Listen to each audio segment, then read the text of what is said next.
Hello friends and welcome to Bible Buddy. Today we'll mark day number 6.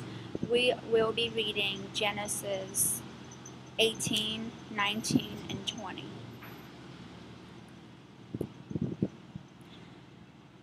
The Lord appeared again to Abraham near Oak Grove beginning in Mamre. One day Abraham was sitting at the entrance to his tent during the hottest part of the day.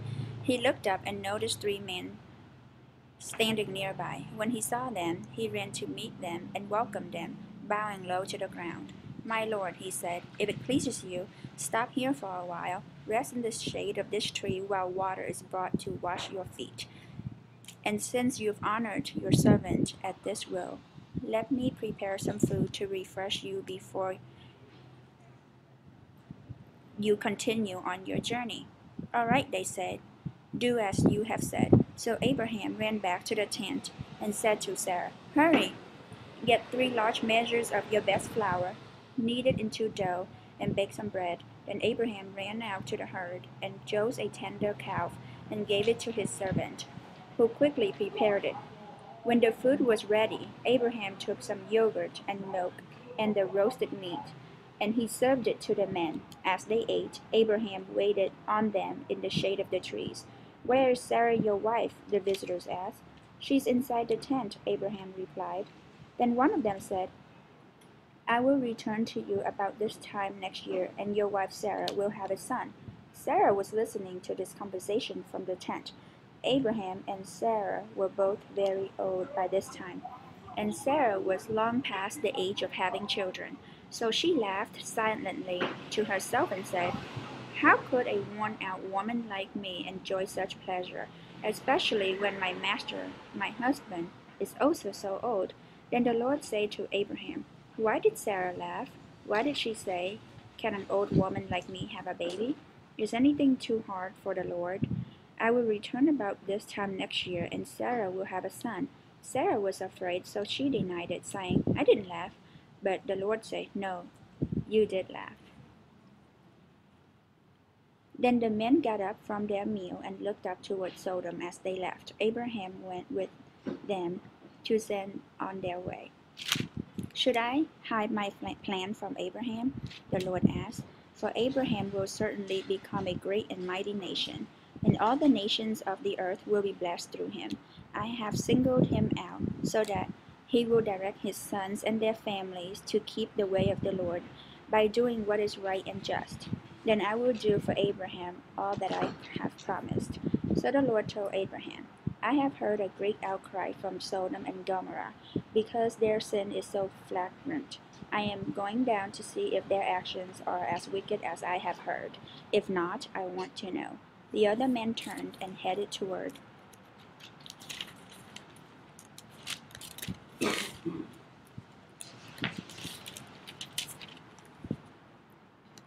Sodom, but the Lord remained with Abraham. Abraham approached him and said, "Will you sweep away both the righteous and the wicked? Suppose you find 50 righteous people living there in the city.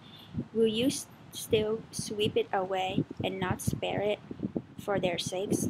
Surely you won't do such a thing, destroying the righteous along the wicked. Why would you be treating the righteous and the wicked exactly the same? Surely you wouldn't do that. Should not the judge of all the earth do what is right?" And the Lord replied, "If I find 50 righteous people in Sodom, I will spare the entire city for their sake." Then Abraham spoke again, "Since I have begun, let me speak further to my Lord, even though I am but dust and ashes. Suppose there are only 45 righteous people rather than 50. Will you destroy the whole city for the lack of 5? And the Lord said, "I will not destroy if I find 45 righteous people there." Then Abraham pressed his request further. "Suppose there are only 40? Then the Lord replied, "I will not destroy it for the sake of 40. Please don't be angry with me. Don't be angry, my Lord," Abraham pleaded. "Let me speak. Suppose only 30 righteous people are found?"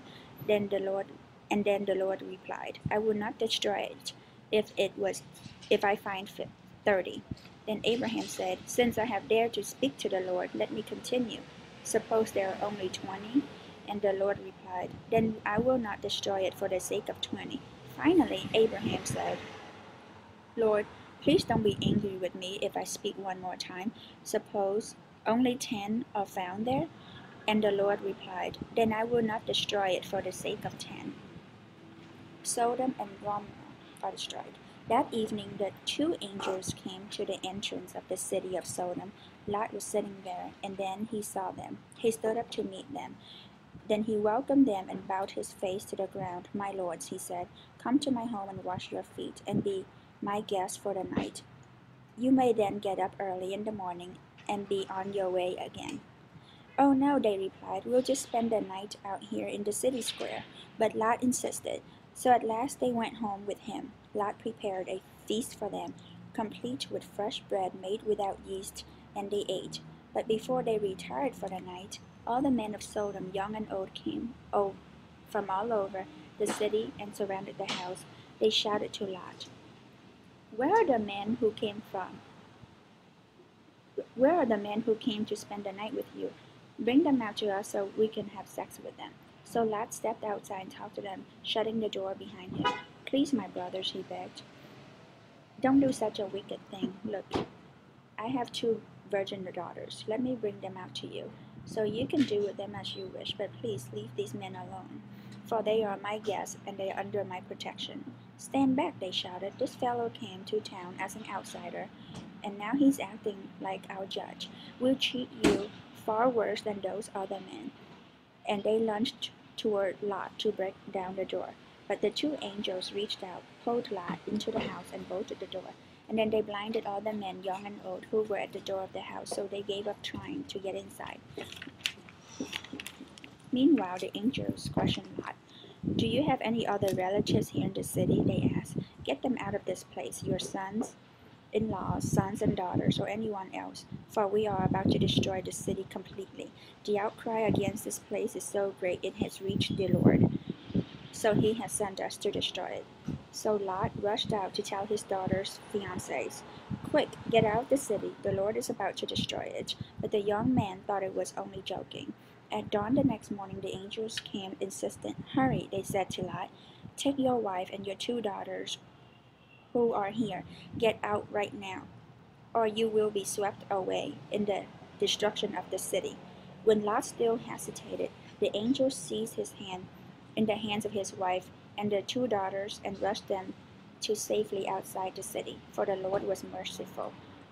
When they were safely out of the city, one of the two angels ordered, "Run for your lives, and don't look back or stop anywhere in the valley. Escape to the mountains, or you will be swept away." "Oh no, my lord," Lot begged. You have been so gracious to me and saved my life, and you have shown such great kindness, but I cannot go to the mountains. Disaster could catch up to me there, and I soon will die. See, there is a small village nearby. Please let go. Please let me go there instead. Don't you see how small it is? Then my life will be saved." "All right," the angel said. "I will grant your request. I will not destroy the little village. But hurry, escape to it, for I can do nothing until you arrive there." This explains why that village known as Zor, which means little place. Lot reached the village just as the sun was rising over the horizon. Then the Lord rained down fire and burning sulfur from the sky on Sodom and Gomorrah. He utterly destroyed them, along with other cities and villages of the plain, wiping out all of the people and every bit of vegetation.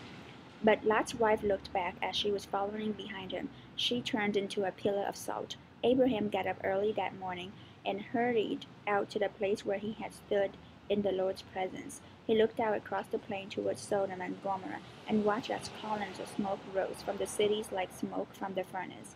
But God had listened to Abraham's request and kept Lot safe, removing him from the disaster that engulfed the cities of the plain.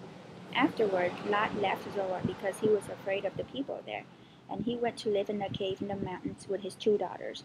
One day the older daughter said to her sister, "There are no men left anywhere in the entire area, so we can't get married like anyone else, and our father will be soon too old to have children. Come, let's get him drunk with wine, and then we will have sex with him. That way we will preserve our family through our father." So that night they got him drunk with wine, and the older daughter went in and had intercourse with her father. He was unaware of her laying down and getting up again. The next morning the older daughter said to the younger sister, "I had sex with our father last night. Let's get him drunk and let's with wine again tonight, and you go in and have sex with him. That way we will preserve our family line through our father." So that night they got him drunk with wine again, and the younger daughter went in and had intercourse with him. As before, he was unaware of her lying down and getting up again. As a result, both of Lot's daughters became pregnant by their own father. When the old daughter gave birth to a son, she named him Moab. He became the ancestor of a nation now known as Moabites. When the younger daughter gave birth to a son, she named him Benami. He became the ancestor of the nation now known as Ammonites.